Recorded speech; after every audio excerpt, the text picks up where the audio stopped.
Dewan Kehormatan Penyelenggara Pemilu atau DKPP menjatuhkan sanksi peringatan keras terakhir kepada Ketua Komisi Pemilihan Umum atau KPU Hasyim Asyari beserta 6 anggota KPU lainnya pada Senin 5 Februari. Hasyim Asyari dan anggota KPU dinilai melanggar kode etik setelah memproses pendaftaran Gibran Rakabuming Raka sebagai cawapres. Tribuners, berikut sejumlah fakta-fakta yang berhasil kami rangkum. Diketahui pada 25 Oktober 2023 KPU menerima berkas pendaftaran pencalonan Gibran. Sementara itu berdasarkan peraturan KPU atau PKPU nomor 19 tahun 2023 yang ketika itu belum direvisi, Gibran tidak memenuhi syarat karena belum berusia 40 tahun. Para teradu dinilai melakukan pelanggaran kode etik dan pedoman perilaku penyelenggara pemilu. Hal itu dikatakan Ketua DKPP RI Hedi Lugito dalam ruang sidang di kantor DKPP RI Jakarta Pusat pada Senin 5 Februari.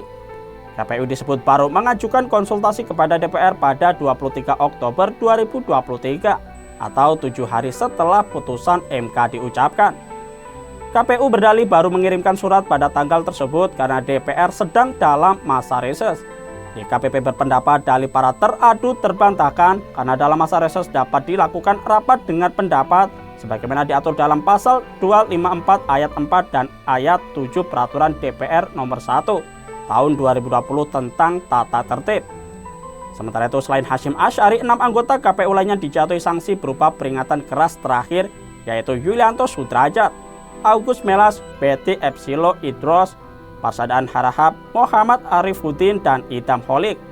Sebelumnya Ketua KPU Hasyim Asyari dan 6 anggota KPU RI diadukan oleh beberapa pihak dengan tudingan meloloskan pasangan Prabowo Subianto dan Gibran Rakabuming Raka sebagai calon presiden dan wakil presiden di Pilpres 2024. Pengaduan diajukan oleh Demas Brian Wicaksono, Imam Munandar, BPH Herianto, dan Rumandang Damanik.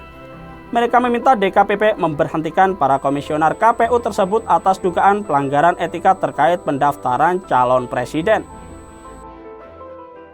Ketua KPU RI Hasyim Asyari merespon putusan Dewan Kehormatan Penyelenggara Pemilu atau DKPP yang menyatakan dia dan 6 anggotanya melanggar kode etik terkait pendaftaran Gibran Rakabuming Raka sebagai cawapres. Hasyim menyebut keputusan itu merupakan kewenangan penuh dari DKPP. Hal itu diungkapkan Hasyim usai rapat dengan Komisi 2 DPR di Kompleks Parlemen Senayan, Jakarta pada Senin 5 Februari. Lebih lanjut, Hasyim enggan berkomentar lebih jauh soal putusan DKPP tersebut. Namun dia memastikan KPU sebagai teradu selama ini selalu mengikuti proses persidangan di DKPP. Selain itu, KPU juga sudah memberikan keterangan dan bukti kepada DKPP. Pelanggaran etik yang dilakukan Ketua KPU Hasyim Asyari turut direspons masing-masing kubu dari Capres-Cawapres 01, 02, dan 03. Masing-masing kubu memberikan respons berbeda-beda. Menanggapi pelanggaran etik yang dilakukan Ketua KPU Hasyim Asyari, Cawapres nomor 1 Muhaimin Iskandar alias Caimin dalam kunjungannya ke Sragen pada 5 Februari mendorong putusan DKPP untuk ditindaklanjuti agar bisa memastikan apakah pemilu ini bisa berlanjut atau tidak di waktu yang tinggal menghitung hari. Caimin menekankan persoalan etik memang harus dijunjung tinggi. Sementara itu, Capres nomor urut 03 Ganjar Pranowo berharap putusan DKPP tersebut menjadi pembelajaran bagi semua pihak. Oleh sebab itu, saat debat Capres pada Minggu malam kemarin, ia menekankan pentingnya demokrasi dilaksanakan secara baik-baik. Ganjar menuturkan dirinya belum tahu apa sanksi selanjutnya atas putusan DKPP tersebut. Sementara itu, Gibran Rakabuming Raka usai menghadiri pertemuan dengan pimpinan relawan Prabowo Gibran di Hotel Kartika Chandra Jakarta pada Senin 5 Februari mengaku akan melihat terlebih dahulu putusan DKPP yang menjatuhkan sanksi keras terhadap 7 komisioner KPU. Gibran mengatakan ia dan timnya akan menindaklanjuti putusan tersebut. Lebih lanjut, Wakil Ketua TKN Prabowo Gibran, Habibur Rahman, menyatakan pihaknya merasa khawatir putusan DKPP yang menyatakan Ketua KPU Hasyim Asyari jadi alat lawan politik untuk menyerang pasangan nomor urut 02. Beberapa narasi yang sudah tergambarkan oleh Habibur Rahman dalam upaya menyerang Prabowo Gibran yakni perihal etika. Padahal menurut dia apa yang diputuskan DKPP pada hari Senin kemarin bukan pada substansi pencalonan Prabowo Gibran sebagai pasangan Capres-Cawapres, melainkan soal teknis KPU RI perihal penerimaan pendaftaran Prabowo Gibran tersebut. Pakar Hukum Tata Negara Bivitri Susanti turut menyoroti putusan sidang etik DKPP kepada Ketua KPU Hasyim Asy'ari. Menurutnya hasil putusan ini tidak berimplikasi langsung ke pencalonan Gibran Rakabuming Raka sebagai calon wakil presiden, mengingat putusan tersebut merupakan putusan terkait etik.